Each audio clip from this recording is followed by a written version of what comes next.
दोस्तों आज के वीडियो में हम बात करने वाले हैं पूजा करते टाइम उबासी आना, पूजा करते टाइम नींद आना, आंखों से आंसू आना, अंगड़ाई आना, बेचैनी होना, उल्टी आना, इस प्रकार की घटनाएं कब होती हैं। ये बहुत कॉमन से लक्षण हैं।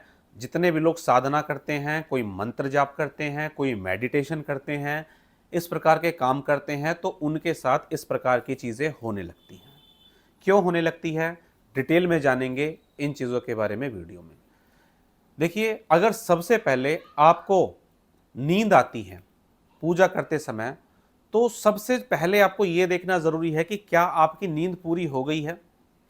आपके घर में छोटे बच्चे तो नहीं हैं जो रात को 1:30-2 बजे तक सोते हैं और आपको किसी ने गाइड कर दिया है कि ब्रह्म मुहूर्त में उठ के आप जाप करो या ब्रह्म मुहूर्त में उठ के आप मेडिटेशन करो।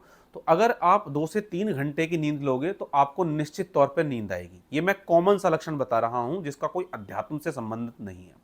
लेकिन अगर आपकी नींद पूरी है, आप 6-7-8 घंटे सोए हो और आपको बिल्कुल नींद नहीं आ रही, लेकिन जैसे ही आप मेडिटेशन करने बैठे या जैसे ही आप मंत्र जाप करने बैठे तो आपको नींद आने लगी, बेचैनी होने लगी या उल्टी का मन होने लगा या आंसू आने लगे, ये क्यों होता है, अब मेन टॉपिक में बताता हूँ। ये इसलिए होता है, सबसे पहली बात ध्यान से सुनना, हो सकता है कि आपके शरीर में कुछ मलिनता लगी हो या कुछ नेगेटिविटी लगी हो। तो ऐसा होने के कारण वो चीज़ें आंसू के रूप में या उबासी के रूप में आपके शरीर से बाहर निकलती हुई चली जाती हैं। तो ये एक शुभ लक्षण है। ठीक है। दूसरा पॉइंट लेते हैं कि बहुत सी महिलाओं को ऐसा करते समय बहुत ज़्यादा रोना आता है। तो रोना क्यों आता है वो सुनिए। महिलाओं का हृदय चक्र जो हृदय के पास रहता है, यहाँ पर वो एक्टिव होता है। तो उनका जब ये हृदय चक्र एक्टिव रहता है तो वो कनेक्ट हो जाती हैं अपने इष्ट से या अपने गुरु से, और ऐसा करने के कारण उन्हें रोना आता है। और रोना यहाँ पे अच्छी बात है, क्योंकि ऐसा होने के कारण उनकी जो भी नेगेटिविटी है या जो भी चीज़ है वो बिल्कुल वो शुद्ध हो जाते हैं और उनका हृदय चक्र पे कोई ब्लॉकेज होती है तो वो बिल्कुल ठीक होती हुई चली जाती है। तीसरी चीज़ मैं बताता हूँ कि अगर किसी व्यक्ति के साथ कोई सिद्धि, शक्ति, कोई पितृ जुड़ा हुआ है पॉजिटिव रूप में, तो जब वो इष्ट की पूजा करता है तो ऐसे में उस सिद्धि के कारण उसे रोना आ जाता है और बहुत ज़्यादा रोना आता है। क्योंकि ऐसा मेरे अनुभव में आया है।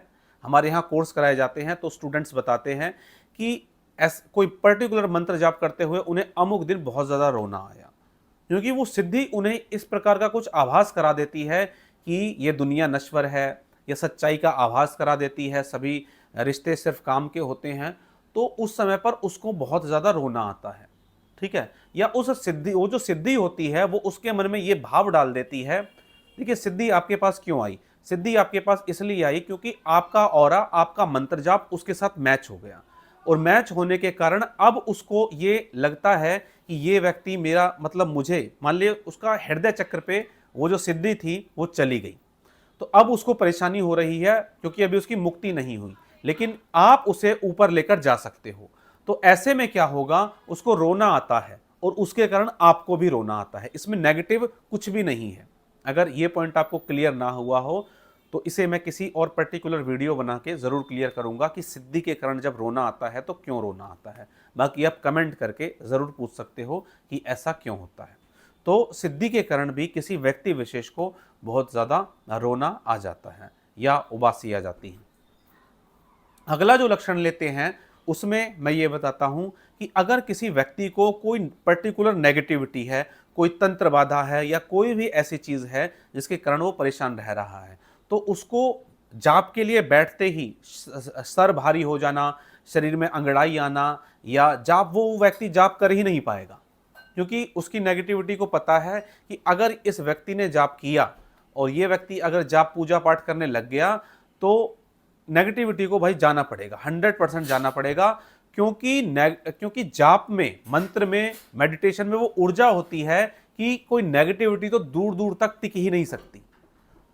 तो ये बात मैं इसलिए बता रहा हूं कि जो भाई बहन सोचते हैं कि उन्हें पूजा करने से परेशानी होती है, तो भाई वो आपको पूजा करने से परेशानी नहीं हो रही, आपको नेगेटिविटी की वजह से परेशानी हो रही है। तो आप जाप जरूर करें, मेडिटेशन जरूर करें। अगर परेशानी हो रही है तो एक संकल्प लेके 11 दिन का या 21 दिन का संकल्प लेके आप जरूर आप जो भी काम करते हैं उसे रिपीट करें, ताकि आप उस रूटीन में आ जाएंगे, फिर आपको ये सब चीज़ें होना बंद हो जाएंगी। क्योंकि बहुत से लोग शुरू में ही चीज़ें छोड़ देते हैं कि यार सर भारी हो गया, शरीर में ज़्यादा तकलीफ हो रही है, तो इससे अच्छा तो मैं जाप ना करूं, तो फिर वो जाप करता ही नहीं है।